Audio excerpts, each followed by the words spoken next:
And I believe we are live. Are we live? Can you all see us? Let's see. Can everybody see and hear us okay? I don't really see the video on.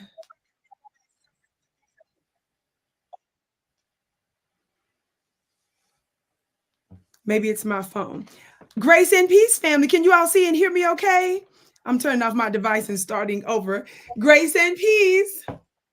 Oh, they said I see you. Assalamu alaikum. Shalom. My hotel. Namaste.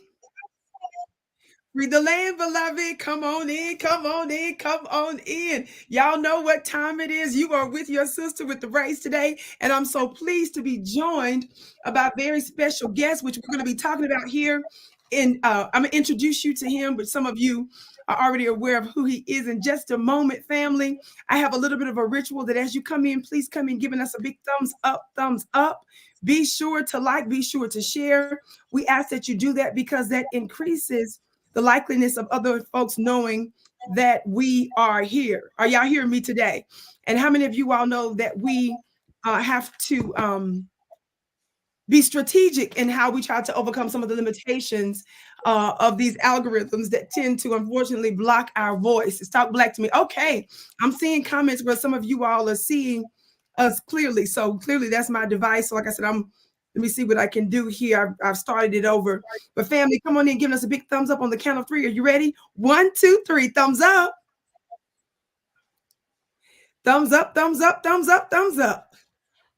Thumbs up, thumbs up, thumbs up, thumbs up.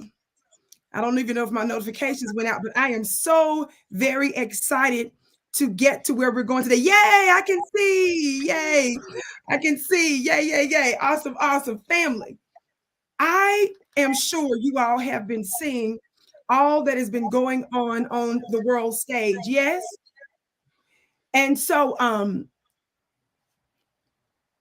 want to briefly get into a little bit of this, but I want to connect some dots, if I may. First of all, I want us to briefly talk about what took place with Dave Chappelle recently. And you all know that he has a very long history of being a truth teller and surviving cancel culture more times than we can count. Yes, I think this is very important for us to talk about. But first, I would like you all to welcome our very special guest, who is a beautiful journalist out of the UK. He is a writer for multiple publications. I have seen him on multiple forms of media, giving commentary. Put your hands together, family. Put some claps, some hand claps in the chat, and welcome our dear brother, Richard Sudan. Richard, welcome, welcome, welcome to the Vicki Show. Thank you, Vicky. Thank you for the lovely introduction. As you know, it's always an honor and a pleasure to speak to you. We appreciate your work this side of the pond here in the UK. So big up, Vicky. Thank you so very much. For those of you that don't know, I'm going to have to get the link also because he recently interviewed me. It was absolutely amazing. And so some of the clips have been out. I know he's going to be putting out some more clips. But if you want to watch the full interview, he has it available now on his YouTube page. So I want us to be sure to support that. So family, be sure to check my community page later today. It's already on the community page, but it's way, way down. So you probably won't be able to see it.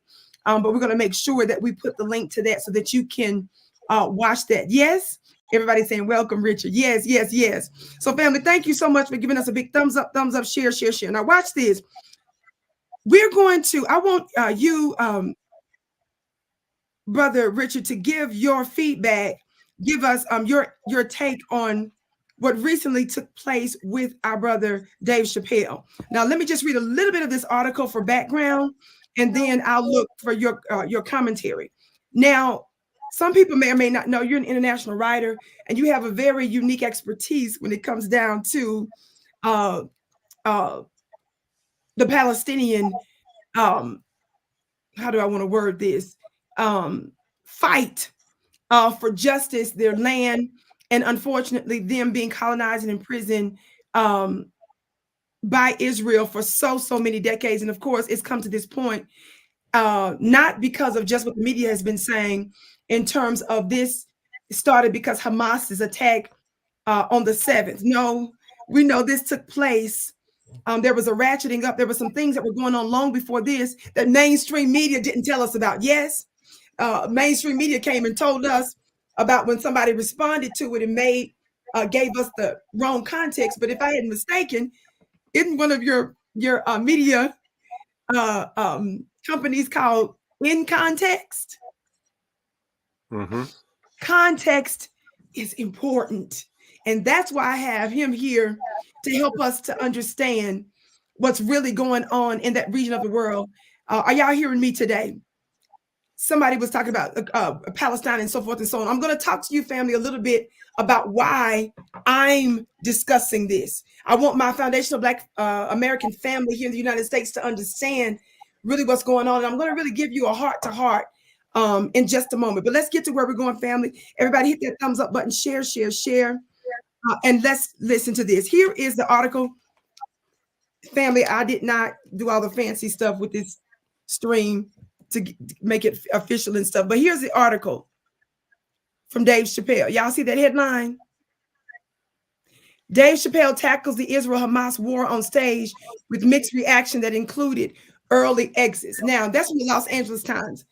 I'm going to tell you the truth about what really happened in just a moment, but just listen to some of what is being said throughout media, family. It says Dave Chappelle, I'm going to skip to actually the second paragraph because the first paragraph is irrelevant. It says, on Thursday, when having taken the stage in Boston to entertain, he tackled the Israel-Hamas war. The controversial comedian's comments reportedly spurred some audience members to get up and leave. Quote, this is what Dave said, as a comedian and satirist, he has to navigate, and satirist, some people pronounce it, he has to navigate the complexities of competing truths, presenting perspectives that can be both thought-provoking and challenging. That's what his spokesperson said, right? In response to this, the Times on Monday afternoon, it says. In his set, he both condemned Hamas's attack on Israel, according to the Wall Street Journal, and decried some of Israel's subsequent actions against Palestinians. Now, that's important. So even though he criticized both sides, y'all pay attention. Pay attention to what happens even when he tries to strike a balance. But y'all listen. His comments on the violence began with him defending Harvard Law students who lost their job offers for supporting Palestinians, according to the Wall Street Journal. One audience member then yelled, "Shut up." The comedian responded by taking issue with the Israeli government for cutting off water, electricity, and other essential resources to the Gaza Strip, as well as the displacement of 1.1 million Palestinians from the northern Gaza. He also mentioned the role the U.S. funding for Israel may have played in the conflict. I'm going to leave it there right now. I want to say, dear family, that I'm a 44-year-old girl from the South. You all know that, born and raised in Mississippi. I now live out here in the Wild Wild West in America. In our books, I was raised to where it was mandated that we learn the history of the Jewish Holocaust, yes? So as I got older, and even before I got older, thankfully I had intelligent mother and maternal grandparents that raised us about and informed us about Black history. I always thought it strange that when we looked at our Black history and the Black Holocaust that exceeded the approximate 5 years of the most intense times of their Holocaust, not only has the length of our Holocaust exceeded theirs by centuries, the intensity of it exceeds theirs, we could argue, because obviously the length as well. But the world and the United States of America has neither ceased nor desist her oppression of us.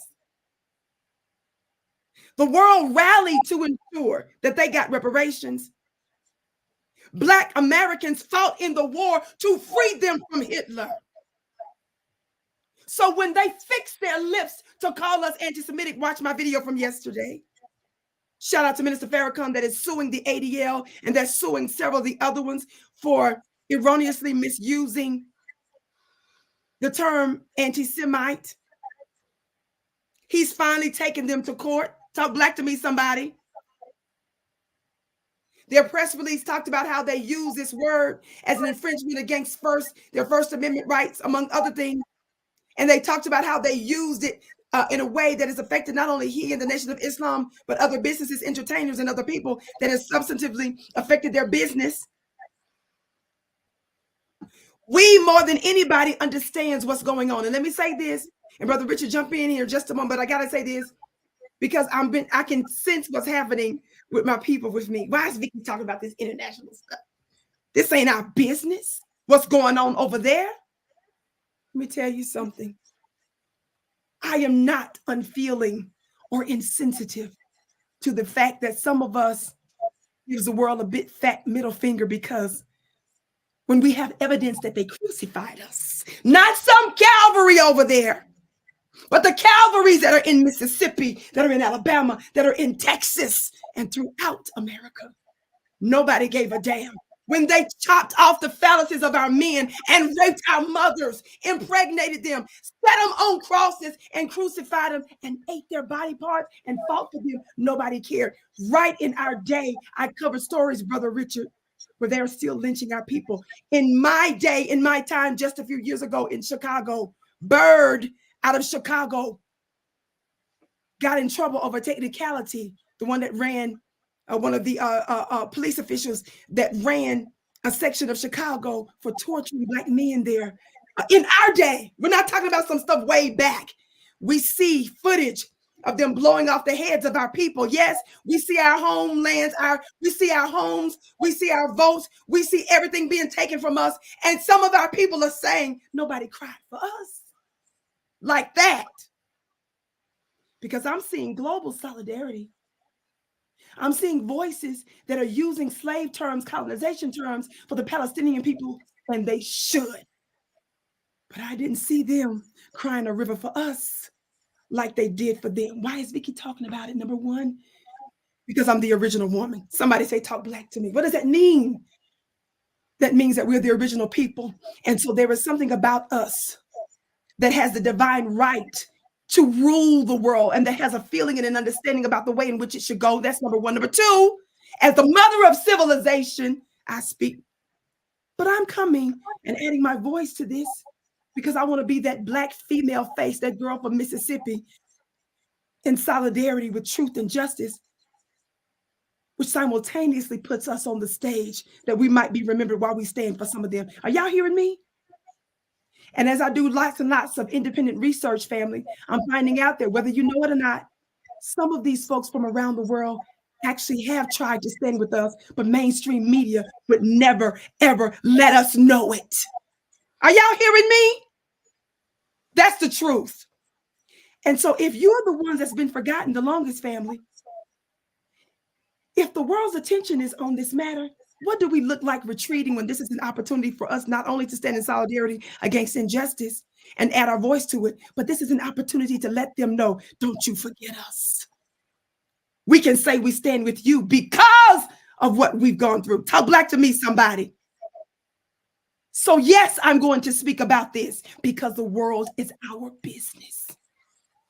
And much of the undoing of our people, unfortunately, some of these folks in the Israeli government assisted in our undoing. And some of these other members around the world assisted in our undoing. And you ought to know that. So those are multiple reasons. This is what I want you to hear from me. When some folks are giving me these little slick comments and saying little crazy stuff about why am I talking about this kind of stuff. And it's about world rule. I'm going to let our guests talk now.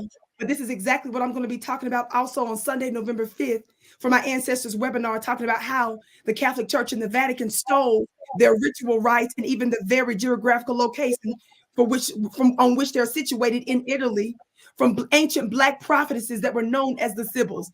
And these women had divine authority and they actually counseled and ruled the world. I said the world. I'm going to be discussing how we can reclaim our power, me along with my brother, Rod Hayes, on Sunday, November 5th. Hit the link in the chat. Please, please, please. I said a whole mouthful. And don't say no crazy comments about my guests not talking yet, family, because this is first and foremost the Vicki show, and I run this. So now to my guest, Richard, please weigh in, start talking wherever you want to start. First of all, Vicky, I appreciate your introduction. That was powerful. I forgot I was even on your show for a second. I was just immersed in the way you're framing this. And there's a lot we could say. I think, first of all, I think you hit on a very important point, and I want to deal with this right off the bat. I understand why we as Black people globally, in the UK and Europe and the US, we feel we've been systematically abused and left behind and have experienced racism from every community possible, including the Arab world. Yes. Let's not pretend otherwise.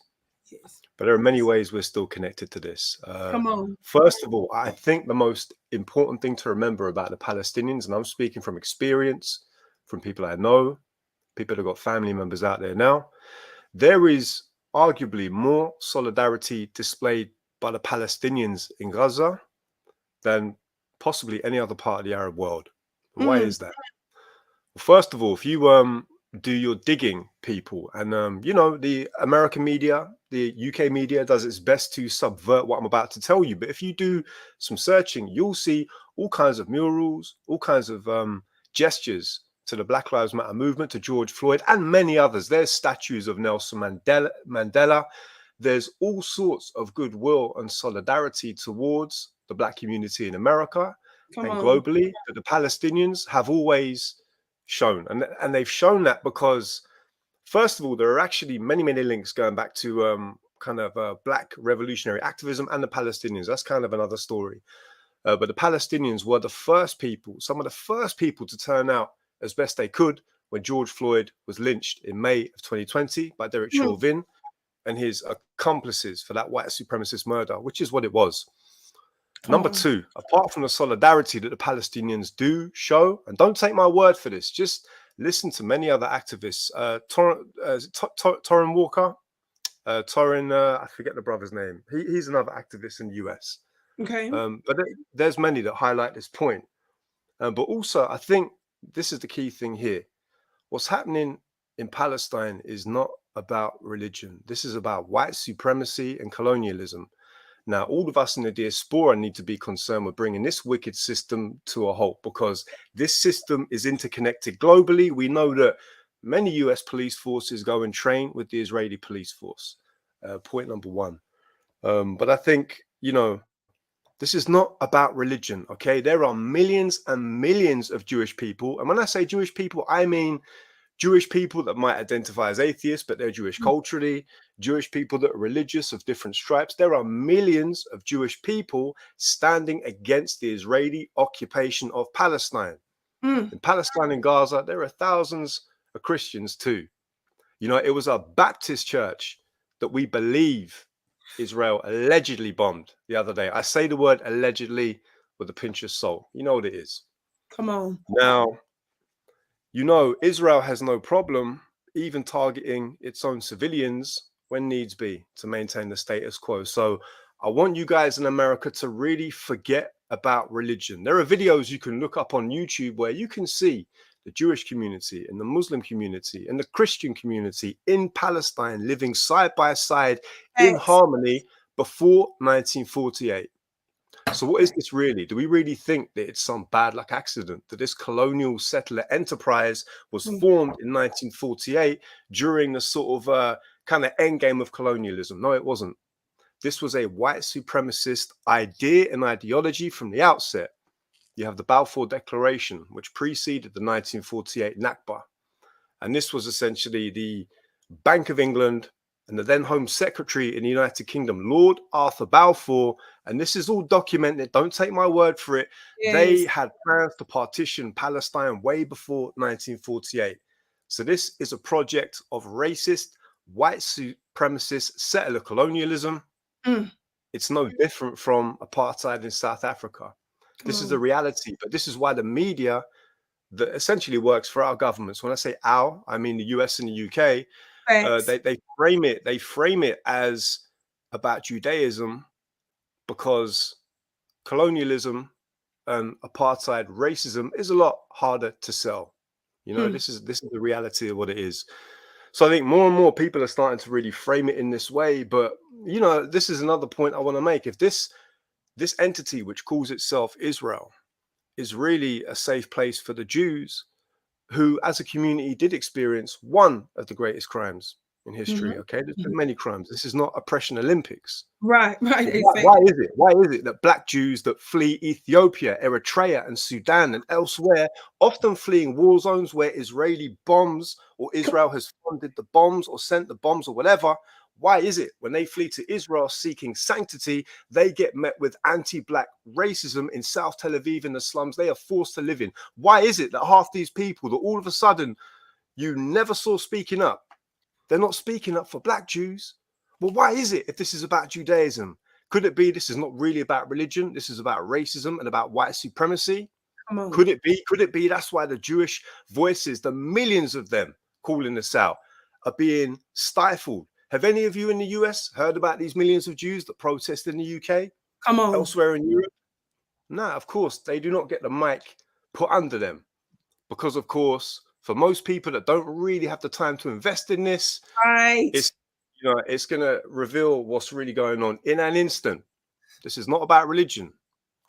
It really isn't. This is about settler colonialism. And actually, you know, just look at the language for a minute that's being put out by the Israeli government. They are handing guns to settlers in the West Bank. So everyone's talking about Hamas. There's no Hamas in the West Bank. So why is it they are massacring people in the West Bank right now?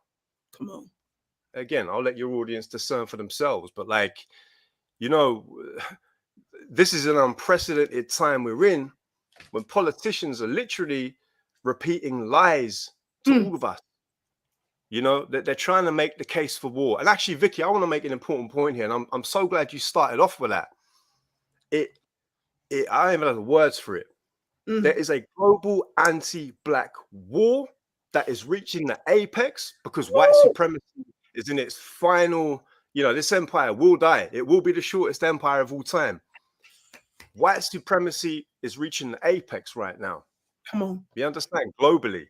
And of course, why is it? There's $110 billion for apartheid war, and there's no money funding the anti-black war, fighting the anti-black war in the United States. If the war on terror was real, it would have started with the US police force. Wait. I got to the Proud Boys are not even domestic terror group yet. Come on, like what is this war against terror when you're funding terror and you're not fighting the anti-black war at home? And these politicians want our votes. And I say our votes because we have the same dynamics here in the UK. It's a little bit different, but liberals are just, you know, they take the black vote for granted. And these days are done. These days are coming to a close, you know? Did you all hear? I see y'all putting that gavels in the chat.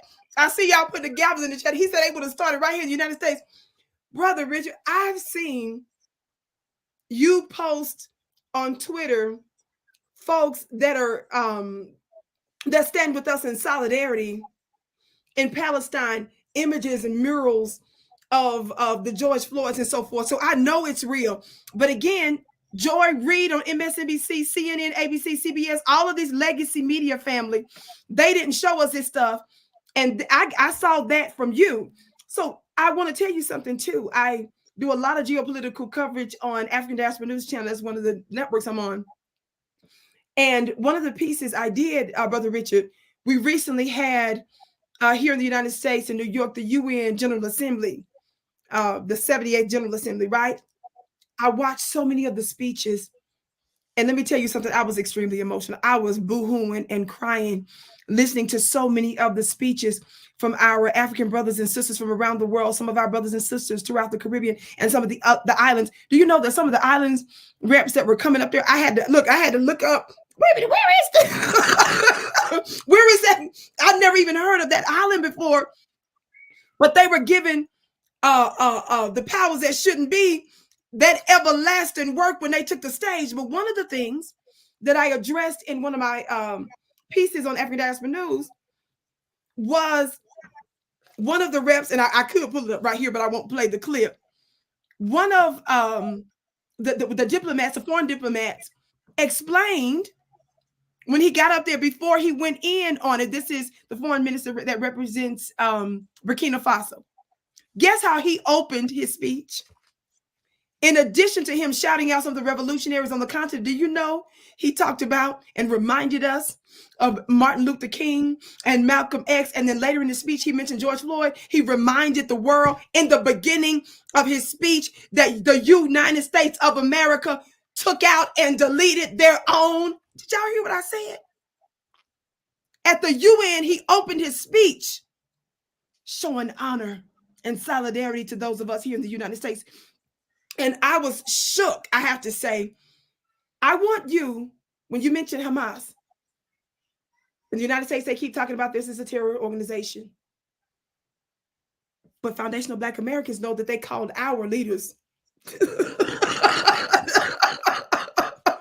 Foundational Black Americans, we know that they called Martin Luther King, Malcolm X, Ida B. Wells. Ida B. Wells, a Black writer that had to go on the run, but this sister was a writer. She was a journalist, an independent journalist. She was the one that was given full coverage in her newspaper, but she kept a rifle with her brother. Do you know that when she fled her home, they shot up her home 16 times? 16 shots. That didn't stop her. During the time of her contemporaries, they were scared to death to go get the coverage of lynchings, but she was not. My point is, these are the people that they had the most wanted posters on, as it were. You all understand what I'm trying to say. Our people, they call terrorists, Nelson Mandela and others. So how can we be moved with them saying that Hamas is a terrorist group? But I want you to talk to me about this. I didn't ask you any of these questions prior, but when a little bit of digging I did on Hamas, I found out that Benjamin Netanyahu and Israel and them actually was funding Hamas at one time. Am I right? Did I miss? I mean, that Hamas didn't initially had been existing all these years. They were a result of the oppression. But the little research I did, I saw where for a minute they were happy about Hamas to bring division to the Palestinian people. Can you talk on that, sir? There's all these kind of nuances in there. I mean, let's kick the ballistics here. There was a political movement called Fatah. First of all, the Palestinian people, like any group of people, are not a monolith. There are many different views and kind of outlooks within the community. It's not just one sort of giant monolith. But at the same time, there was a political movement called Fatah back in the day. And this was a kind of movement which was sort of civil rights orientated, was kind of trying to do the democratic thing, but it didn't work. It didn't work. The Palestinians are just being butchered and maimed and killed and genocided anyway. And so, like any people, if the peaceful method hasn't worked, what are people supposed to do? And they play this trick book again and again and again. And again, I'm going to parallel some of the BLM things with the Palestinian things. In America and in the UK and in Europe, you kneel to make a stand and they're gunning for you. You raise your voice to make a stand, they're gunning for you. You tweet on social media. There's nothing that an oppressed people can really do that will ever be enough to appease the oppressor. Thanks. You know, power concedes nothing without demand. And the Palestinian people have been demanding their freedom and just to be treated with dignity for 75 years. And another point here, back in the day, you know, Fatah and various other political movements, they were quite happy to acknowledge Israel's right to exist. They were quite happy to concede the land that was taken since 1967, but it's not good enough. If you look at the map of Palestine from 1948 to now, it's just shrinking.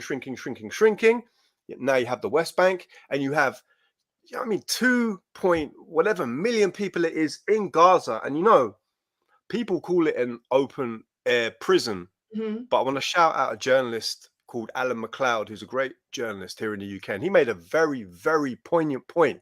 He said, no, stop calling Gaza an open air prison.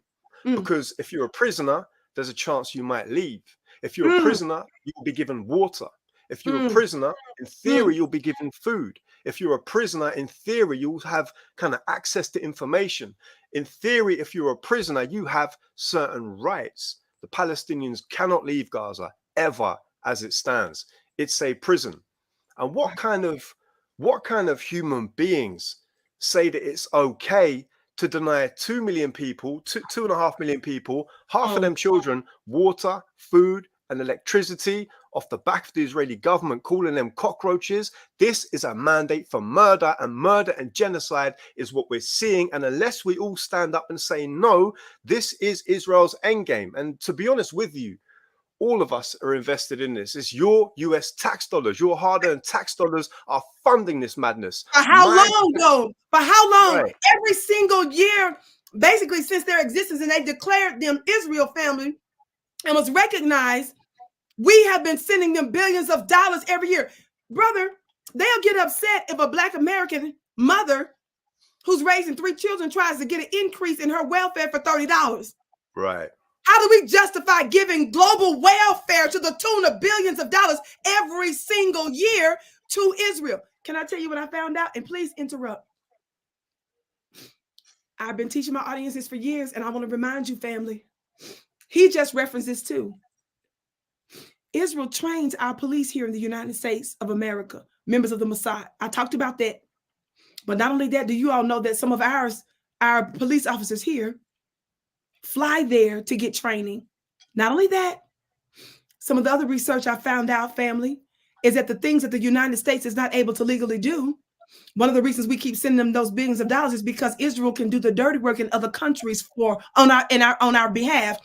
For example, like in Colombia, when we're talking about even the Sandinistas, I've always referenced the Iran-Contra issue because the Iran-Contra directly relates to Black folks because it had to do with them flooding our communities with dope. But they used 2 different countries at a minimum to do it. Are y'all hearing me? Y'all remember the whole Oliver North scandal and stuff? Watch this. But I found out that in Colombia, brother, and I know that was Nicaragua that was involved in that, but specifically in Colombia, we found out that the United States, because we were violating, they knew we were violating, that we violating certain laws. And for example, when I think it was when what's the president that's still alive now? Jimmy Carter. Jimmy Carter didn't win his second term, right? Jimmy Carter found out that the U.S. they wanted the U.S. to help fund this shady deal that was going on in Colombia. He said, hell no. They said that's when Israel started upping the ante and supplying those individuals weapons. So when we see that America is standing with Israel doing the most atrocious things, and most of the world, or large portions of the world, are saying, hell no, this is crazy, except for the UK and the other Britain and some of the other ones that are former colonialists, France and others, when they typically stand with the United States on a lot of this stuff, it's because, just more than, except for those handful of folks, most of the world is actually against a lot of the stuff that we're doing. We found out that the United States, when we're funding Israel to do all this stuff, family, they do a lot of the dirty work on behalf of the United States. You're using your money, our Black taxpayer dollars, the money they say they don't have to give us for reparations. They are giving welfare to other countries, and they are using working a war on both a global front and a domestic front, all at the same time. Brother Richard, what are your thoughts on that? I mean, you raise an important point. I mean, again, I'm going to choose my language carefully, but it's alleged, people have asserted that, the war on Syria in the last few years, the UK, the US and her allies were supposed to be fighting the extremists in Syria, Daesh and other groups. Well, why is it that certain Daesh fighters were apparently getting caught up in Syria and were getting treated in Israel and then hopping right back over the border? Wow. Why is it? Where was the oil going in this so-called war of terror, which, people call a war of terror? All of this, as you said, Israel does the US's and the UK's dirty work in the Middle East. And of course, people don't really question it because, again, it's framed, the sympathy of a very real tragedy which happened, or a very real crime, I should say, which happened in the 20th century, the Holocaust against the Jews, the feeling of that is used to basically conduct another genocide right now. This is sick. I mean, what kind of a world are we living in, really? This is just kind of backwards, Orwellian. This goes against all the sort of principles that these politicians used to talk about when we were growing up. Let's be real now. A lot of us were fed that growing up, and to an extent, we believed it, might have questioned it a bit, but yeah, really, our countries, we kind of really believed that they stood for something. Now we're seeing what our countries stand for. When I say our countries, I mean our governments. I'm not talking about the ordinary people in the street. Our governments have charted a path in Palestine, which it's clear that the majority of people, certainly in the UK, or I say a majority, a big minority, then whatever it is a lot of people do not want this. You know, I just took my family to the protest on Saturday in London. There were, the BBC said 100,000 people there. I've been a journalist for 15 years. I've been on enough protests, hundreds, to say there definitely were more than 100,000. In fact, the protest was so big, they had to kind of end it early because so many people were coming up Parliament Street towards Westminster. So I'm going on a bit of a rant now, but like our politicians who love to call out the human rights abuses around the world, as well they should, when it is actually the case, they have blood on their hands. Rishi Sunak, Joe Biden, Blinken, you know, Suella Braverman, you know, Macron in France, all these leaders which say they stand for liberty are endorsing and providing support for the direct opposite. And one other quick point, Vicky, do you know in the UK, they are about to criminalize the Palestinian flag? They're about to criminalize the kufiyya. They've done this in France. And actually, imagine this. This is not even just about the Palestinians. This is actually because the Palestinian flag has become a global symbol of resistance. And the last thing the powers that be want is all of us getting together, connecting the dots, as you talk about, Vicky, and banging on the door of our government saying no more. Because ultimately, we are the power. We are the power. We have our numbers. We have agency. We shouldn't fall into this trap of thinking that we can't do anything. Even raising your voice is an action. I forgot your question now, Vicky. That is powerful. I was talking about the origins of Hamas and how some evidence even show. You were talking about how throughout Palestine, of course, it's not a monolith. You talked about its origin, how it got its start. But even when they were trying to do it, the democratized way and do this kind of stuff, none of that ever worked. And I was just saying that some of my research found that actually Israel actually funded Hamas and helped to really radicalize them at one particular period for a particular objective of theirs. And of course, that didn't end up working very well. And I think some of us got to understand that it also has a lot to do with some of the other points that I was making with the foreign minister when I heard his speech, and I did commentary on this as well. The foreign minister that was recently here in the United States in New York in September for the UN 78th Assembly. Do you know what the Mali foreign minister said? He talked about how in August of last year, they reported France to the UN Security Council for sponsoring terrorism. Right. France, which is come on now. Which is what Malcolm was trying to do regarding the United States, Malcolm X, because this is the kind of a global approach that we need now. But really and truly, the way I kind of look at this is when I see, Biden flying for these emergency meetings in Israel, when I see Rishi Sunak doing the same, even though he's got a brown face, although that's the only brown part of thing about him. But this is white supremacy moving on code. That's all this basically is.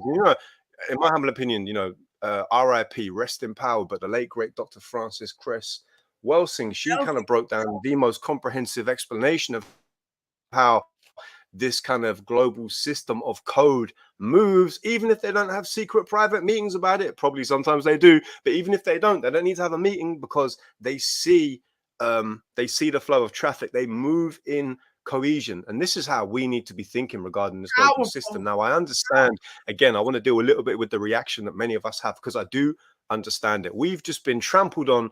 We're the original people of the earth. No one's here without us. With that said, Black people have been trampled on by everybody. But at the same time, the global system of white supremacy is going to require global solutions. So I think, we need to work hard to really, the people that are really being divisive on either side, people that are really hating on, Black Americans, people in the UK and America that might be hating on Africans. All right, let's do this for the individuals. But let's understand that it is my conviction, Vicky, my belief that I really do believe it's actually oftentimes a minority of people on both sides that are doing this. We have these stakes are life and death. If we think what's happening to the Palestinians can't happen to us, let's just study history again. Let's just study history. You know what I mean? It might be happening over there, but history teaches us that, none of us are safe in this wicked system. because that system will even turn its guns on its own where necessary. Facts. I mean, let me not be too specific, but when we've even seen heads of state slightly go against the grain, even though they're invested in the system, when they just even indicate a slight change of trajectory, you see what happens to them. And there's been many examples of this. You know, and again, Vicky, you made another important point. You know, they frame over here in the UK, we view the Black Panthers as, you know, if not one of the most significant revolutionary movements out of the Western Hemisphere ever, period. And you look at what they were really doing, defending their communities, educating young people, providing breakfast programs, guiding people to be organized. Yes. Now, if they can call that terror, come on now. If they can call that terror, it might be terrible to them. It might be terror to them because they don't want us organizing and communicating and building these bridges like you and I do, Vicky. This is not what they want. And so it's my humble opinion, we shouldn't fall into the trap of division too much. You know, and again, just to wheel it back up a little bit, you know, the Palestinians, and I see it, I speak to people, you know, they rallied.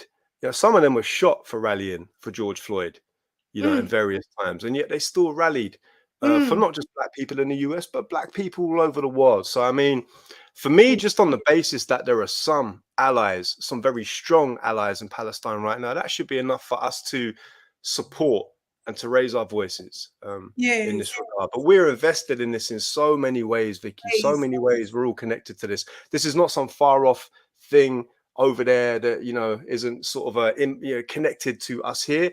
We are directly connected to all of this. Yes, this is, man, you said so many powerful things.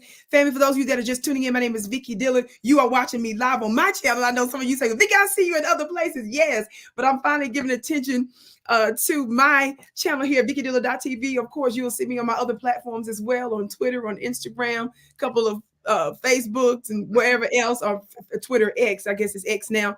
And some other networks, family. But I want you all to make sure that you subscribe to VickiDillard.tv here. Family, be sure to give us a big thumbs up, thumbs up. I want you all to know if you're coming in, you're just watching, be sure to watch the entire broadcast. I don't want you to miss some very important context that we've been talking about thus far. I am here with the epic, the great Brother Richard Sudan from the UK, an international journalist family. I am so pleased that I've been building with our dear brother lately, and we plan on continuing to work together and building solidarity between us in the United States and the UK family. So I'm so honored and excited by his presence. I also want to say this. Another reason we're invested this in more ways than one, and I'm talking about this because obviously this event is very important, my ancestor webinar, where I'm going to be discussing how basically we retake our power, because it appears that we're outnumbered, Brother Richard, in the natural, because we don't control what the sacred text called the high places, meaning we don't have the codes to the nuclear weapons. We're not the presidents and the premiers and the government leaders, right? So it appears that we don't stand a chance, but that's just not true. One of our sacred secrets and even weapons is our spiritual authority and power. It's the reason they cause us to demonize our own ancient rights, because they know that if we tapped into that appropriately, it could shape the world, family. This is not nothing. Everything you see, I keep saying it, came from everything you can't see. So that means that if you spend more time on the unseen realm, beloved, you can create greater agency, exert greater agency over your own lives. I don't want you to miss my Royal Bloodline Ancestors webinar on Sunday, November 5th. The link is in the chat. Go to VickiPlanet.com. That's VICKI Planet.com. Why am I bringing that up right now? Not only because I want you to attend, but for this reason. One of the reasons we're so strongly invested, there's a divine right in the original people of the planet. Our vibration requires that this time. Brother, do you know that this moves me because I know I was born for this time? I know I have something unique and worthy of the world to hear. Do you understand? The direction of the world has been run by an open enemy, and it's no wonder we're getting the outcomes, family. Y'all hearing me? So if we're missing at the hold on 1 second, Vicky. I'm so sorry. I'm so sorry. You're good. You're good. So family, if we're missing at the top, are y'all listening to me? If we're missing on the world stage, that's the opportunity for us to insert ourselves to make sure that, number one, we're not forgotten, but we can also speak to the whole. I don't want us to miss that. Are y'all hearing me today? Somebody talk black to me. Somebody put a globe in the chat. And this is the type of thing I want us to discuss. These are the type of things I want you all to understand, is that we are worthy to contribute to what's happening in our world. And I'm not going to be one of the ones on the sidelines during this unique time when, as I keep telling you, there's a changing of the guards. That means a natural order of leadership. And then there's a changing of the gods and goddesses. There's a spiritual change here. And some of us deal with the spiritual realm so much that we know we've had supernatural encounters, that there's an invisible court and an unseen government that already understands the workings that's happening on the planet. And there's a connection. Now, this is too deep for some of y'all. Everybody ain't for this. But that's the reason why I'm having an offline webinar. Y'all make sure you join me Sunday, November 5th. The link is in the chat. Brother Richard Sudan. Now, I wasn't sure if I was going to play this or not, but I want you to weigh in on this clip. Guess what? I watched this interview of this Israeli entrepreneur by the name of Ahmet Bendov, B-E-N-D-O-V. He was just recently interviewing with this Forbes lady, and I'm going to see if I can cue it. Is this on? And I want to get your feedback on something he says. Forbes interviewed him to ask him basically what's the impact on the economy and business in Israel since this war, right? And I'm hoping this is the section. Hold on one second. Not great either. So it's definitely like even like before this event, which now will be like tremendous costs. Like it definitely war costs money, right? And refugees and definitely the economy slows down. But even before that, the policies of the government, they're dealing with like nonsense, right? They're not, instead of like people. Hold on one second. Let me make sure I cue this. I want you to jump in on what I just said now while I cue this to the right point, and then I'll get your feedback. Brother Richard. Richard, can you hear me?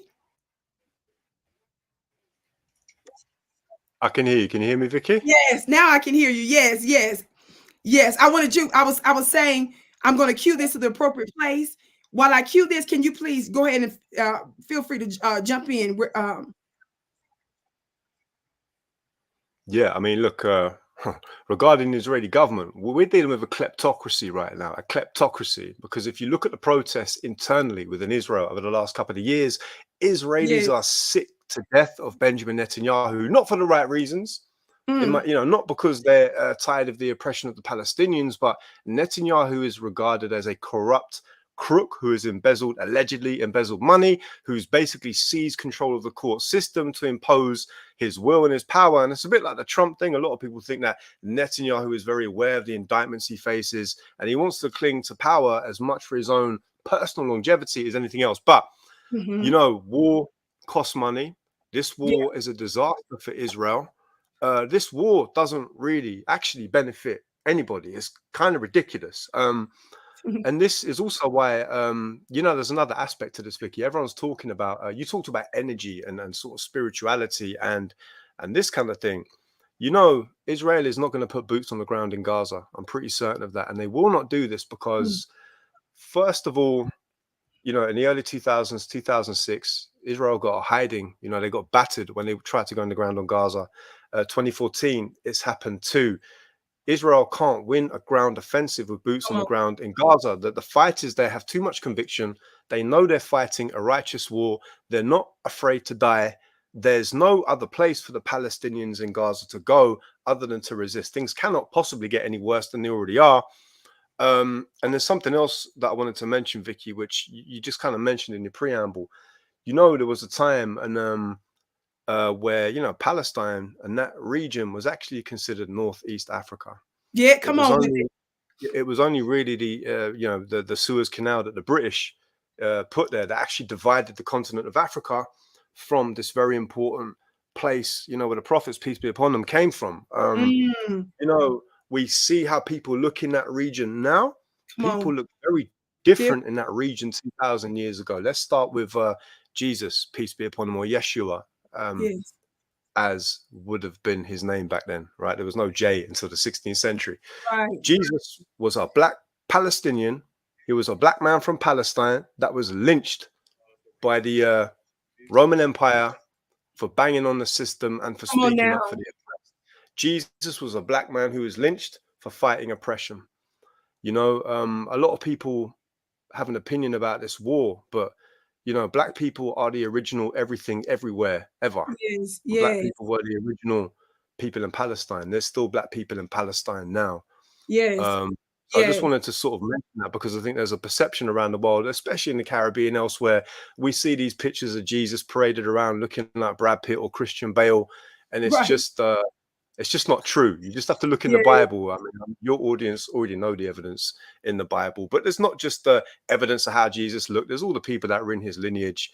You know, Rahab the Harlot, Solomon. All these people were clearly black, according to their own words. Thanks.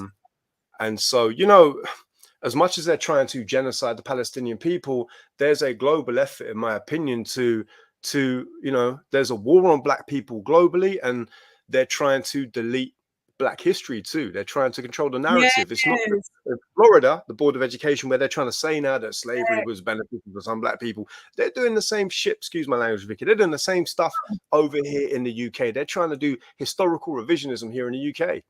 You know, they're trying to say that Britain was the first country to end slavery. There was some benefits of colonialism, yada, yada. So for me, what's happening in Palestine is not separate from the rest of the world. It's a part of a much wider context of white supremacy on steroids, because the Anglo-American Empire knows, especially in America, you know, white people are about to be a minority in the US. Right. And of course, regarding white supremacy, which black and brown people can uphold too, that system is about to crumble. And this is why it's so vicious. And just a quick point, Vicky, I know this is why, you know, all the governments in Israel have oppressed the Palestinians, but we've had a particularly right-wing movement, a right-wing fascist government, I would say, the last few years. Look at the security minister, Itamar Ben-Gvir. This is a guy who defended in court a couple of Israelis who were later convicted for lynching and killing and burning Palestinians. Can you imagine? He actually defended the murderers of Palestinians in court, people that were then jailed.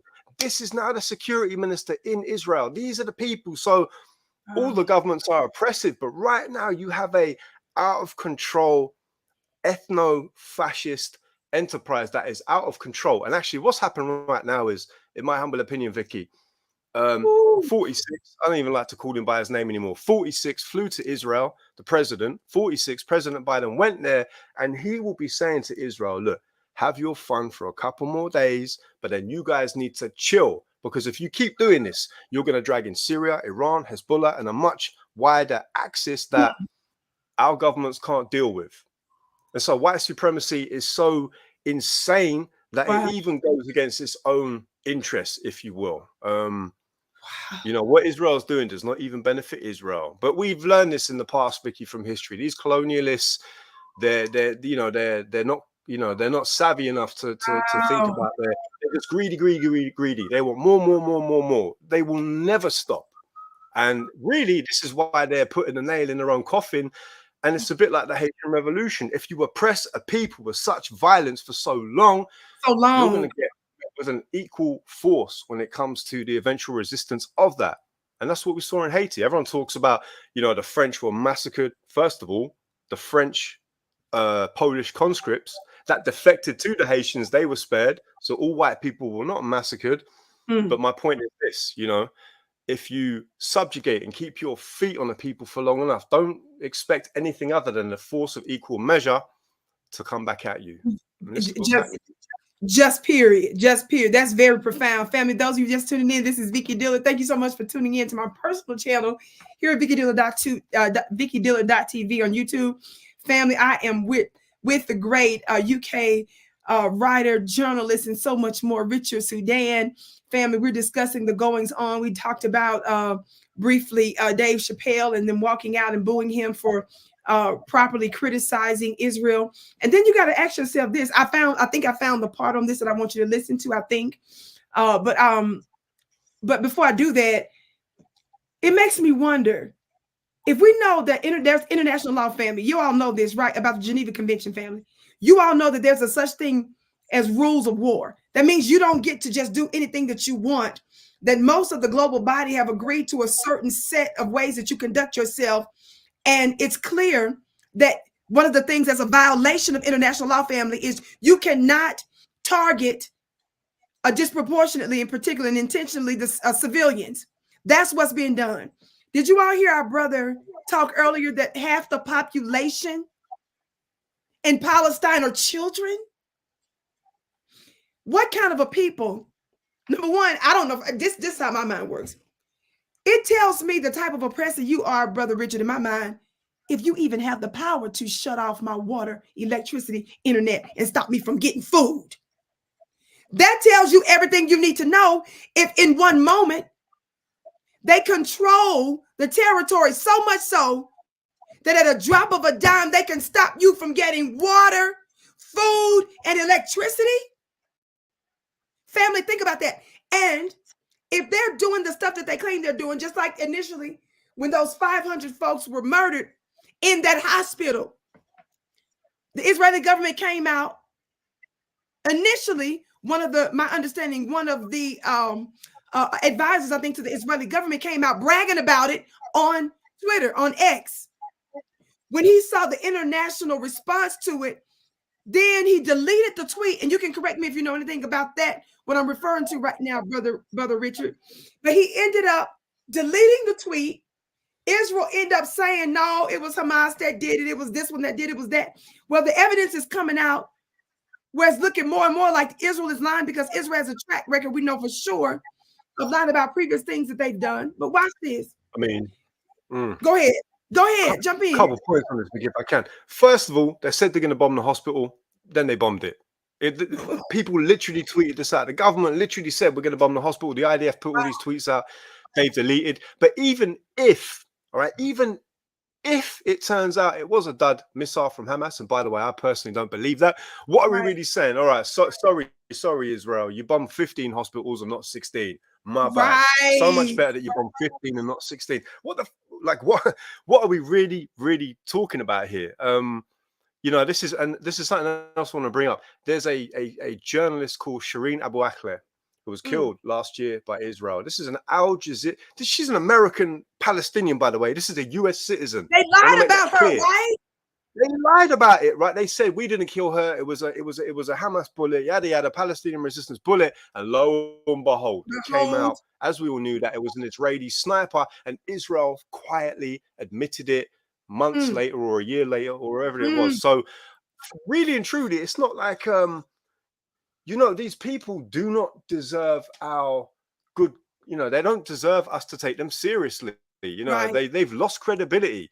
People cannot be attacked for thinking that everything Israel says is a lie, because they've lied consistently again and again and again. So why are we supposed to take these people's words? I mean, again, and this made me laugh. It made me laugh if it wasn't so tragic. The American government and the UK government saying, yep, we've looked at the intelligence. We're confident that Hamas did this, brought to you by the people that told you there were weapons of mass destruction in Iraq at the cost of at least 1 million people. No, people do not believe this. And you know what, Vicki?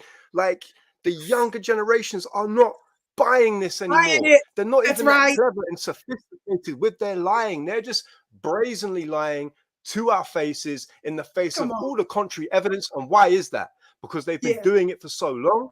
They think they can just keep getting away with it. And they think they can keep getting away with it. But it's not going to happen. I tell you this, the occupation is going to end. And it's going to end sooner than people think. You know, the Berlin Wall was never going to go down. The Berlin Wall was never going to fall. And when it went in a day. And you see many other examples in history of things were never going to change. And all it takes is a catalyst and energy that you're talking about, Vicki. And this is what it is. See, our people, our communities, we know how this energy works. We understand our power. We understand our agency, and we understand our histories, and actually so too do the enemy. So this is like, in as much as they try and kill us and subjugate us. Say that again. So too they understand the power of melanin. They understand the power of Africa. They understand all the things about our histories that they keep hidden. They keep it hidden, and they're trying to benefit from it. And you have this in Europe, you know, throughout colonialism, the Renaissance, or whatever it might be, the Enlightenment. You have this duality of all these repugnant politicians and thinkers and writers spewing racism, but at the same time, they have a kind of innate fascination, desire. Some of them probably want to be black. You know, how many of these white supremacists you see, Vicky, in South Africa to the United States to the UK, and they do some nasty, nasty shit, and then it comes out later that, you know, they had some fascination, some longing, some desire for melanin. This is what it is. A lot of it's fear, a lot of it's fascination. They know what they've did, they know what they've done, they know what we're capable of, and they know in their hearts that actually we're not looking for retribution. They know, you know, we've always led historically as a people. The world sort of follows our trends. Right. But really, they're scared of losing their power. This is what I believe. I mean, there is an element of fear, of course, naturally. What you've done, you know, will be done to us. They're just scared of losing their power. This is really what it is. This is what all of this is about. This is why you have Trump after Obama. I'm not a fan of Obama. Not at all. I know how things got worse for black people under his reign, but I'm just saying, just the pure symbolism of having a black man in the White House. That was enough for America to lose its mind. You know, it's not like he was in there like raising a black power fist with a, you know what I mean? He was just, even just him being there, not doing nothing for black people, even that was a danger to them. So it's like representation matters. Well it said. matters to them. You know what I mean? That's why there's never good. You're not seeing a black Jesus in your churches. Right. It doesn't matter what color he is. Why the hell are you making white them? Yes. Look, they got in the chat, they said Richard Sudan is on one today. Somebody else put Richard Sudan with fire emojis. They got you. Everybody's talking about Richard. He is you guys are great. He is, y'all. He is. That's my family. You're absolutely right. You're absolutely right. I love it. This is so fascinating. And this is exactly what I'm talking about. Don't forget the heights of U.S. government. You all understand that the fear of our people, FBI Director Hoover, what did he say? He said the one that they were concerned about, the black leader they were concerned about was one that could do what? Two things. They could electrify and unify the people. The United States government literally used the words in their documents about a black Messiah. Y'all think about that. Folks out here talking about they ain't religious and they ain't this and they ain't that. Let me tell you something. Their type of religion. I saw you retweet Bishop Talbert's statement about, what is it? The biblical Israel is not the political Israel is not the biblical Israel. How did he say that? Exactly as you said, Vicky. He said biblical Israel is different from political Israel. And I'm so glad you brought this up. I'm so glad you brought this up. Because actually, if you talk, and you would have, Vicky, and if we as a people talk to kind of Orthodox Jews or Jews that are quite religious, they'll tell you this is not biblical Israel. This is just colonialism, and we're not down with it. I mean, look. When after, all right, let's be real here. After black people had saved Europe from the Dark Ages, after black people had rescued Europe from the Dark Ages, taught the European kings and queens how to not live with their animals, how to sanitize properly and wash themselves, to get rid of the diseases which had engulfed Europe. After they'd done that, and the colonialists got their stuff together, and they came and they retook Spain, you know, around about the time of Columbus, this kind of period after 800 years of rule, what happened during the Spanish Inquisition? The Jews and the Muslims left together. The Jews fled with the Muslims because they had been afforded their right to freedom of expression and religion under the under Muslim rule. And so, you know, this is I forgot the point now, Vicky. I forgot your question, but the point is we were quoting Bishop Talbert saying that the political Israel is different from the biblical Israel. And to be honest, let me tell you, that statement. Religious Jews know, Vicky. This is my point. So sorry. Right. Religious Jews know. Biblical religious Jews that actually follow their religion, they know that 1948 is not biblical Israel. They just slapped a colonial entity there and called it Israel. Genius. Come on. Genius. Facts. And this is one of the points Minister Farrakhan used to make all the time. He was saying about peace and all that. And he said, if you're about folks that are really under the righteous principles, not dogging a certain religion. We love everybody. I'm a student of multiple religions. I teach my spiritual courses because I'm a student of multiple religions. This is not one thing that I do, right? So one of the things Ms. Farrakhan said was about if you're moving in the principle of it, he said, why has out of your 70 some odd years, you haven't had peace? There has been no sustainable peace at all. You've been at war from day one since you all did what you did. But this is what I want my people to know. Do you all understand the interconnection between the reason why they've been able to dominate and be such a stronghold, in particularly in the United States, is because of this spiritual and religious aspect. They have connected their rule because you got evangelicals, evangelicals. I hate that term. You said it right the first time. Yeah. Yes. You have evangelicals that teach erroneously and give the misinterpretation of scripture about end times and all this other kind of stuff that stands with madness and terrorism and all kinds of stuff. So when you see somebody like Vicki Dillard that comes and say, that's a lie. When you see somebody like myself that says not only concerning some of their spiritual practices there, but I'm doing my November 5th Ancestors webinar where I'm going to be talking about how even the practices of the Vatican were stolen or ancient Black rites. Why is that important? Because this religious aspect is what gave them a natural right to rule. It's what gave them momentum. That's the reason why, and no matter what spiritual system or civilization, political and otherwise, there was someone that was known as a prophet. There was someone that was known as a seer. There was some spiritual practitioner that they went with, whatever it was, because that was an influence at the head of the country or whatever the political leader were. They always were able to tap into that spiritual connection.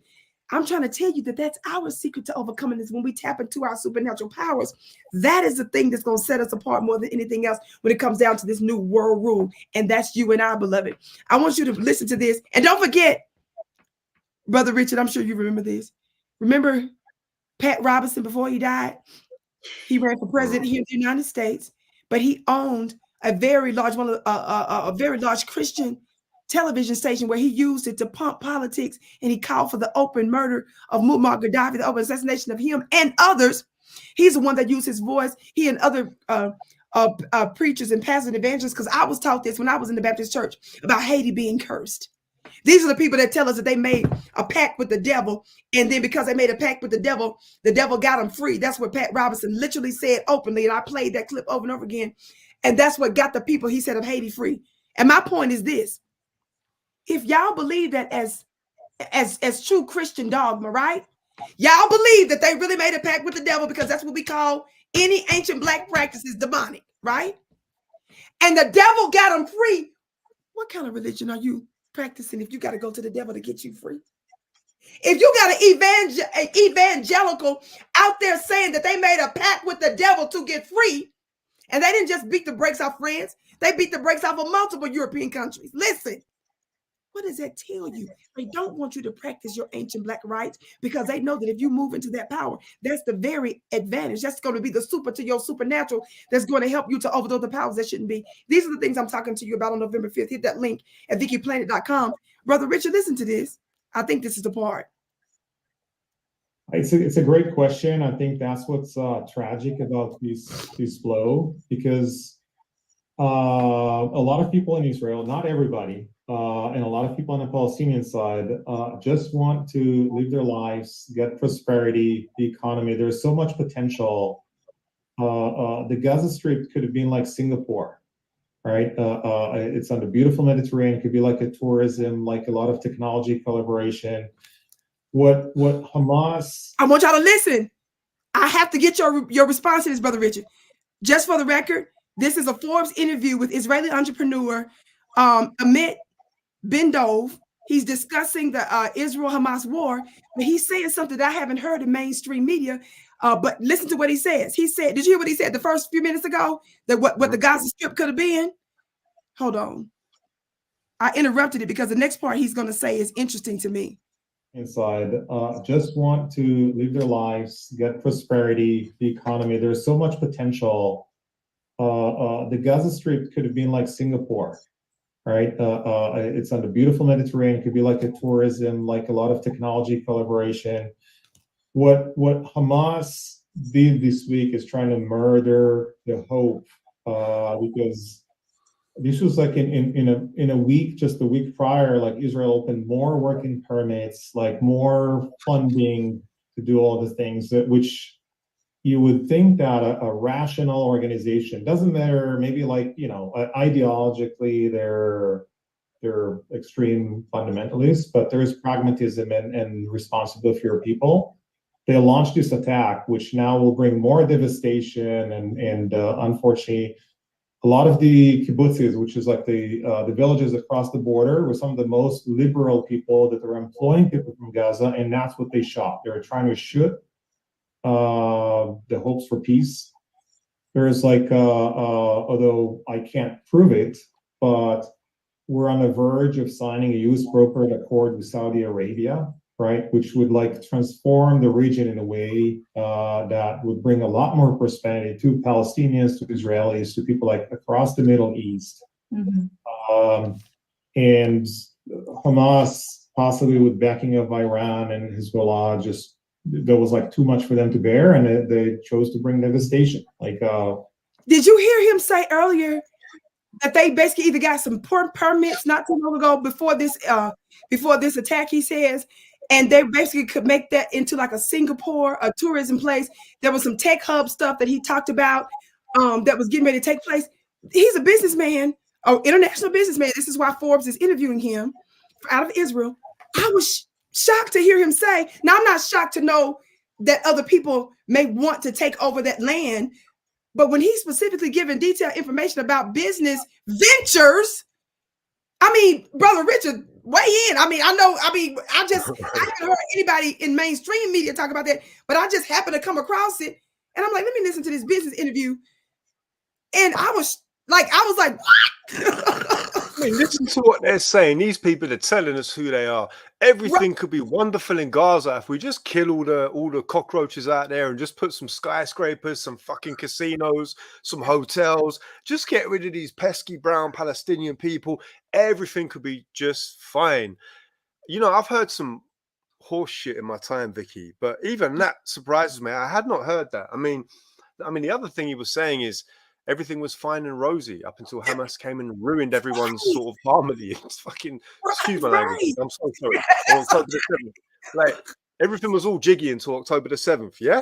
I mean, he knows what he can do with his work permits, because work permits, when your people are being butchered, what's the point in a work permit when you can't even travel in your own country? Well, unemployment is rife because Israel is busy siphoning out all the resources, including gas, from the Palestinian Sea, which I've seen with my own eyes, by the way. Work permits, like the Palestinian people are fighting for their survival. Because people like this business entrepreneur, whatever, they're using this language to make a case for genocide. So for me, when I hear, it could be a prosperous, like, the Middle East is Singapore, it's exactly the same as when they describe the Palestinians as cockroaches, whatever they call them. You're dehumanizing a people, you're delegitimizing their agency. They're literally telling you that they would like to razor Gaza if they could get away with it and just repopulate it. Well, where have we seen that before? Where have we seen an indigenous people massacred for another people to be forcibly brought in to build a civilization that never gives justice to nobody?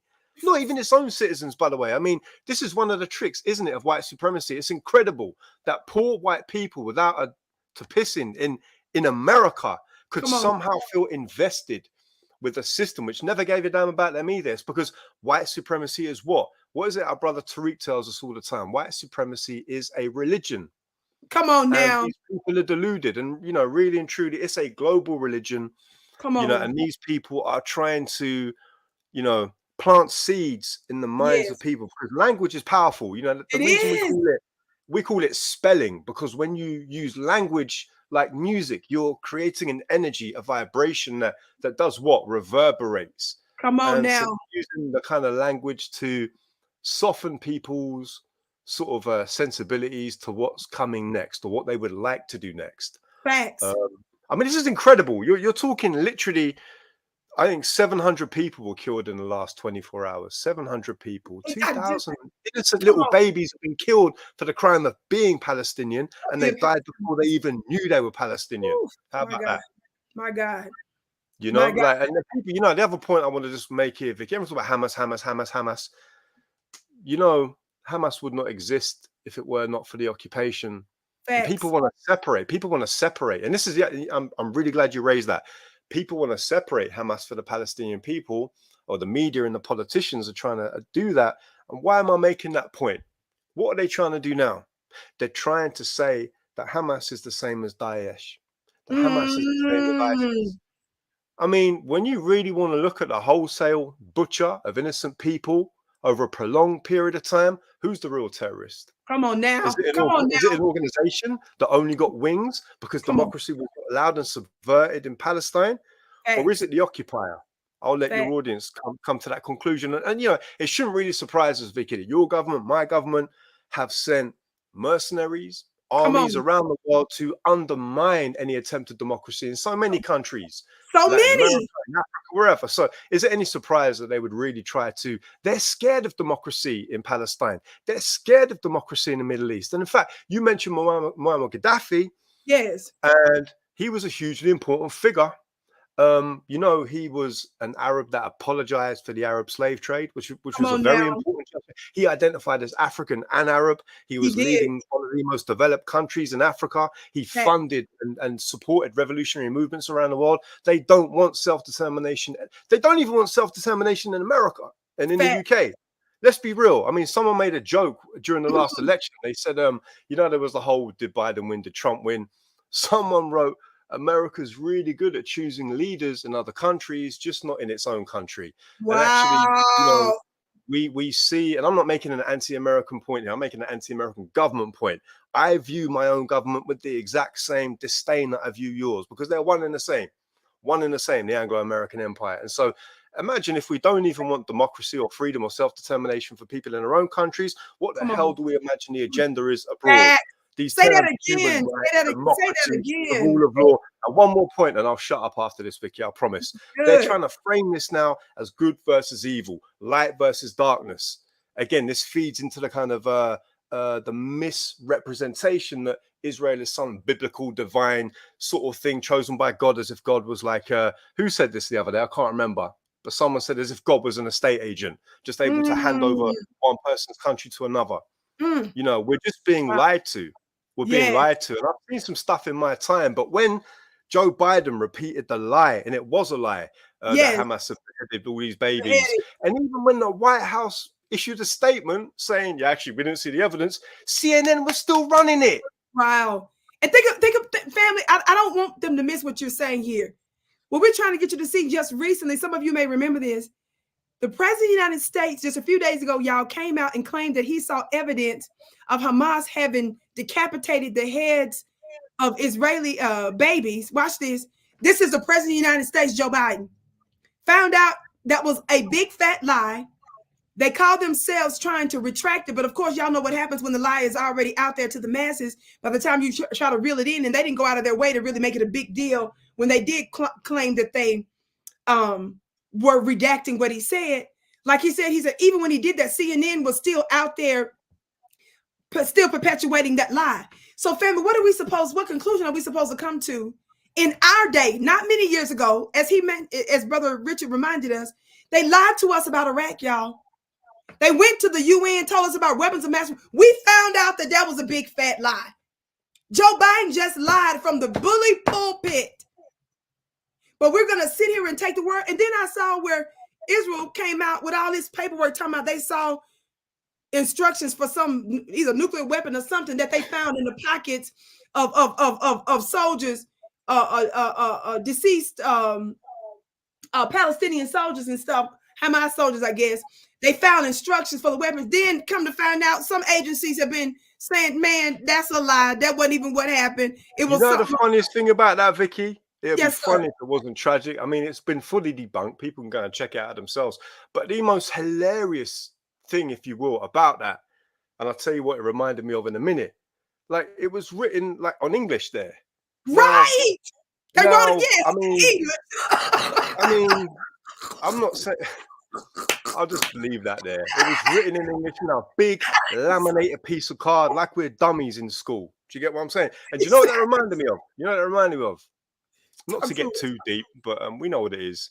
In the aftermath of 9/11, which, by the way, many millions of us over here question the official narrative. I'll just say that. Tower 7, but there's a lot of reasons we question it. Yes. We were told that these planes that flew into these towers, Come piloted by on. these guys that couldn't even fly a Cessna, but all right, let's assume they could pilot it. They Yeah. found a passport of one of the fighters on the floor in Manhattan down below that apparently fell out the plane that flew into the building. Sorry, but this laminated piece of whatever, say, yeah, we found this Al Qaeda material, So true. Hamas material. This is just, it's not even sophisticated. It's kind of insulting, really. Sort of, Yes. there's not even a sort of decent attempt to kind of lie anymore. Again, these politicians, we see the facts coming out in real time from Palestine, and we're sort of being told this is happening, that is happening. I mean, look, I don't condone any killing of civilians, and Yeah. you know, I'll go out on a limb. Like, I'll condemn any form of Palestinian resistance the day that Israel is condemned. But the reality, if we get past that, if you look at some of the people that were held hostage, go and look at what they were saying about the way they were treated, by the way. I'm not doing this to try and champion sort of Hamas or anything. I'm just saying there's a reality to all of this. And these people are saying, no, they treated us pretty good. They treated us pretty humanely. Now go and look at the testimony of the so-called democratic IDF and the thousands of Palestinian prisoners and children that are held in Israeli dungeons. Go and look at how they were treated by the so-called democratic occupying forces. Come on You know, now. we can see what it is. It's like, again, Vicky, another sort of way you could compare it really is sort of, you know, the Black Panthers and all these groups are viewed as terrorists, but the Proud Boys are not even designated. And Christopher Wray, the FBI director, said it was an act of domestic terrorism. So why the hell you haven't designated them as terrorists? Could it be because if you're going to designate the Proud Boys as terrorists, it's probably a bit embarrassing if 40% of your country's police force is now a terrorist. That probably man, I mean, Canada did it. Canada did it. Even Justin Blackface Trudeau, even Canada, with all their racism, even they designated the Proud Boys as terrorists. Wow. This is so very powerful. Everything that you're saying. I won't, I've kept you long enough now, family. This has been absolutely amazing. Brother Richard, I am so glad that you tuned in. Dear family, those of you that have tuned in, thank you all so much. Be sure to share. Family, if you came in at the last minute to hear why we're talking about this stuff, why in the United States of America, why in the UK, why are we collaborating, why we're discussing these types of things, be sure to watch the entire broadcast. We specifically address that, family, but I also want to make sure for those of you who about that, the next world rulers, the people that know that you were born for a big assignment in your unique way. Beloved, my Royal Bloodline Ancestors webinar is coming up where we're going to be talking about some of the codes and how we access our spiritual power in a greater way together, because baby, we're the new world rulers. And to prove it, look how the world is being shaken up right before our eyes. I'm so glad that Vicki, you got time for one more point? Can I say one more thing? Of course. May I say one more thing? I said, of course. Can you hear me? Of course. Yeah.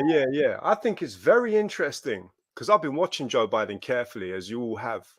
Isn't it interesting that a man who's gone from black people, I'll have your backs, to, I've forgotten about you, to then go from that to cannot even find the door of where he's speaking, doesn't know what's going on. And as much as I do not like the man and I loathe the man, I don't wish dementia on no one, right? But this is the president of the United States. Isn't it interesting that not only is he sidelined reparations and just said basically F you to black people, the only time I've seen him show any real energy in his first term was the speed with which he flew to Israel to line up alongside the Israeli government. And why is it?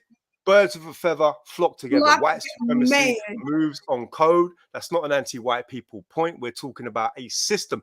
Joe Biden showed more energy. In fact, I've ever seen from him regarding cozying up to Israel. Not a single dollar for FBA reparations. Come on now. You know what I mean? They try to stifle the voices. You know what, Vicky? I'll land on this as well. That was powerful. I'm aware of the documentary. I'm aware of the documentary that Tariq's making about hip hop, which was an FBA creation. Let's be clear about that.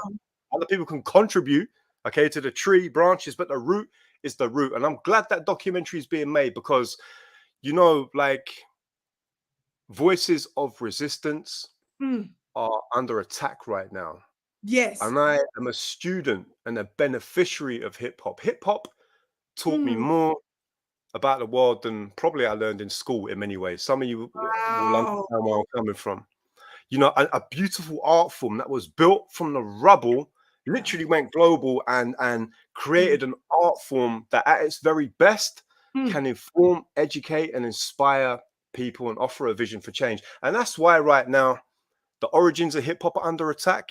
You know, that's why I believe that the big labels, they just push saturated sort of voices. Yes. You know what I mean? Because, you know, they want to suppress our voices, however they might be, you know. And again, someone just put Ukraine in the chat there. I see there. Yeah. I mean, look, we just had an international reparations conference just yesterday or the day before in London. I went to it. But like 110 billion more. More.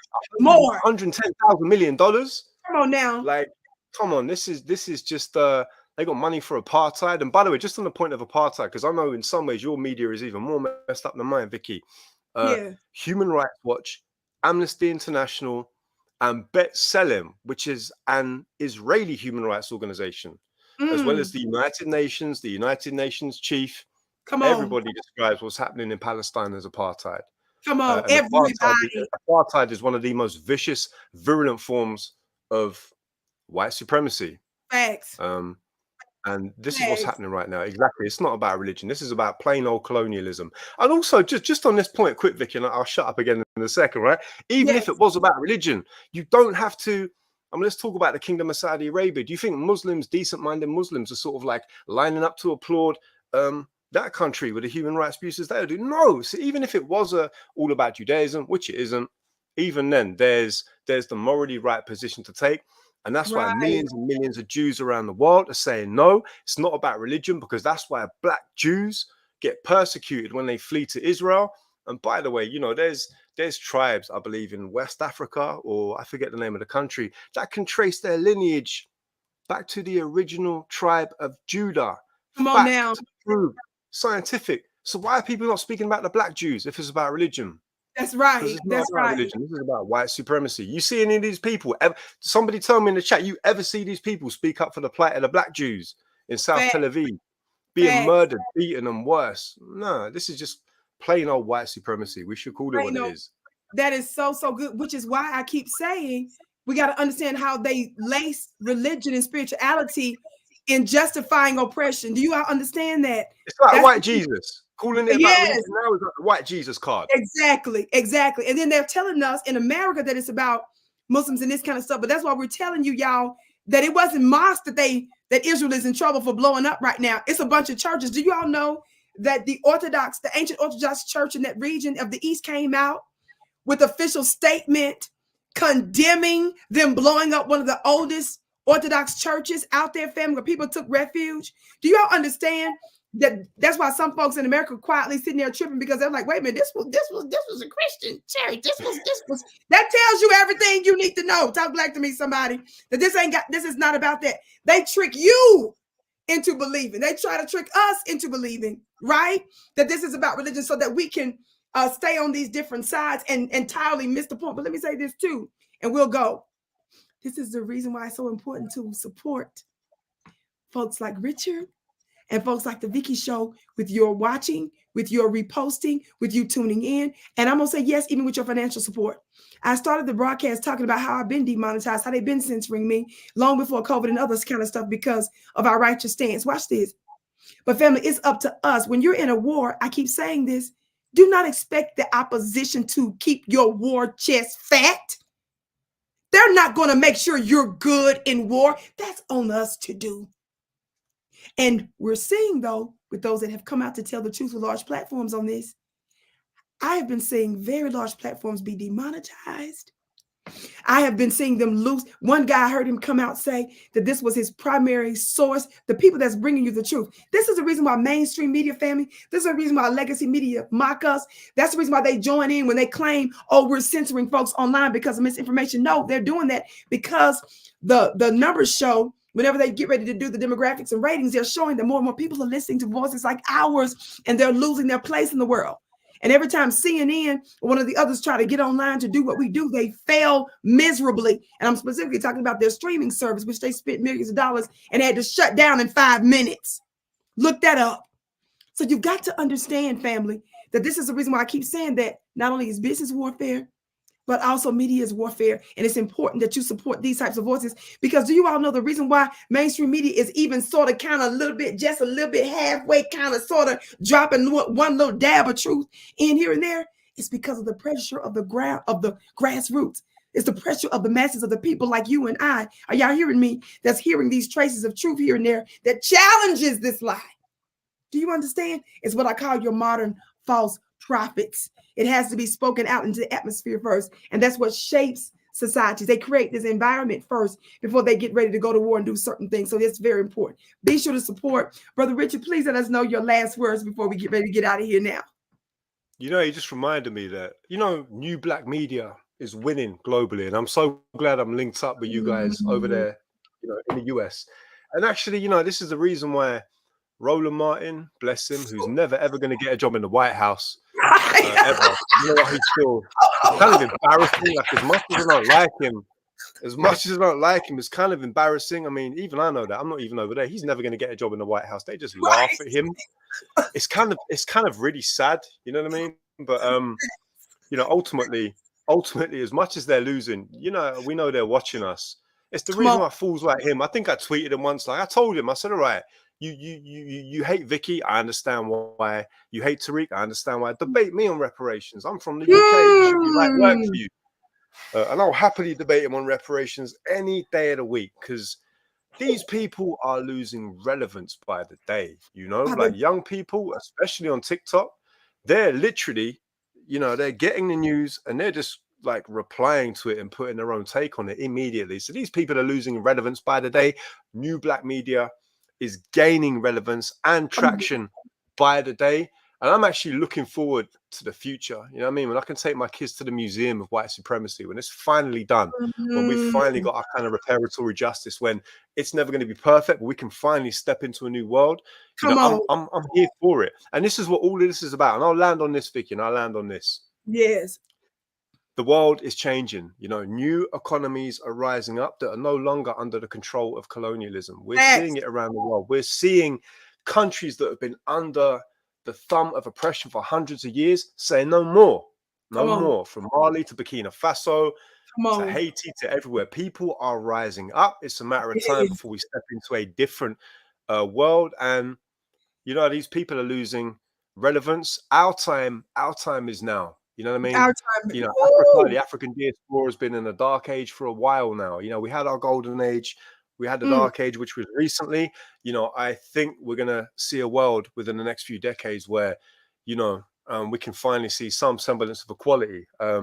It's going to be tough. It's going to be a tough road. Things are going to get, they're going to nosedive before they start to peak. But, you know, as long as we keep working together, collaborate and building those links, listening to each other, working with each other, building allyship where we can, rejecting people, of course, that we should. You know, I think a lot is possible, Vicki. You know, you're one person that I've learned from and appreciate when you talk about the power that we have. I think it's something we all know instinctively, even if some of us can't articulate it. We feel it, we know it. We're standing on the shoulders of our ancestors. We love them. You know, we're here because of them. Yes. We owe it to them to really fight for something better than what we've had. You know what I mean? We have a certain level of privilege now that our ancestors did not have. Imagine what they went through. This is why we need to keep fighting, in my humble opinion. From America to Palestine to the UK to the Caribbean to Africa, you know, the beautiful Black African diaspora. Come on. Yeah, we're here for something different now, and we will not be silenced anymore. We won't be silenced anymore. I absolutely love this. It is our time now, beloved. And it's such a privilege to have you with us, dear brother. Family, don't miss Sunday, November 5th, baby, with myself and brother Rod Hayes. You all know the mystic Rod Hayes, well respected for his deep metaphysical insight on so many different things. Family, we're going to be talking about the power seat of the Vatican and how those powers and rights were originally from a group of Black prophetesses. We're going to get into details about that. But of course, I'm going to be talking to you about some certain rituals that we're going to engage in collectively so that we can grow and nurture our spiritual power so that we will be prepared as the new world rulers. Our time is now. And this is why we're talking about international issues, global issues, baby, because we belong to the world and the world is ours. And we have something to say. Somebody said, yeah, Chief Rod. Yes, you know who I'm talking about. This. I've seen several people say this statement right here. I had chills throughout this. Oh, that's so beautiful. So many of you all have said so many similar things. Thank you all so much. And they've been giving you so many wonderful compliments too, Brother Richard. Thank you all so much, family. You're going to be seeing us collaborate, I'm sure, in the near future. Of course, I'll keep you posted. Join my email list, family. I'm doing so many things. Y'all know I got a book that's coming out in a few months called The Dark Goddess Invasion. So my team is helping me finish that up soon. Then I got my magazine. Oh my gosh, Brother Richard, look. Hey, congratulations, Vicki. This is my magazine. That's amazing. Let me get my copy, please. I expect one in the mail ASAP. Vicki. Listen, Vicki, we have so much respect for you over here. You hear from me, but there's a lot of people I talk to that have a lot of love and respect for you. You know, and the audience. Like, we love you guys over there. We care very much. We care very deeply about what you guys are dealing with over there. And we're prepared to utilize our voices and do anything we can to help the Black family over there in the US, because we see ourselves in you. You know, we are all interconnected. There's a lot of diaspora wars going on. And let me be very clear, the tethers, the naysayers, the sellouts, they can do one. But let's build in that middle ground where we all can kind of really connect and support each other. So, Vicki, I'm so happy to see that. That looks amazing. You keep going. You keep doing your amazing work, Vicki. You got a lot of love over here. Thank you so much. And then in the back, I'm gonna do I did advertising, so I'll eventually do some. I'm gonna have to make sure I connect with you, my brother, because this is my little mini luxury magazine about Venus, and I'm dealing with the woman, and you know, just something that's beautiful specifically, you know, for us. It's coming out, but I'm gonna release this during the Ancestors webinar November 5th. So this is one of the products that I cannot wait to release for you, family. This is for you to nurture your spirits and continue to do what we do here, family. Thank you all so much. So, they're asking how they can connect with you also, Brother Richard, in the chat. Just Google me. I'm on Twitter, Insta, all that kind of stuff. Just at Richard Sudan. Let's connect, let's build. You know, send me any stories, anything you guys are thinking about. But yeah, I'm not hard to find. I'm kind of an open book. And I just want to say, Vicki, thank you for having me on, giving me the platform. Vicki, it's always an honor, a real privilege to speak to you. So I'm grateful. I'm grateful for your time as well, Vicki. I'm grateful for your work, and I'm grateful for you raising this important issue at this important time. Give thanks. I give thanks. This is so wonderful. And please give my love to the UK family, okay? I can't wait to go. I've said this before, but I can't wait to start traveling when I get ready to do the Vicki tour. And certainly the UK is on my list. And so I just cannot wait. We're ready, Vicki. Just holler. Yes, We're ready. We're ready. Absolutely amazed at the number of people from around the world I literally hear from. So I never, ever take it for granted. So love y'all so much, family. Everybody be sure to hit that thumbs up button. I can't wait to see you November 5th. Get your seat today. The link is in the chat, or go to my website, VickiPlanet.com. I can't wait to see you again. Love you, family.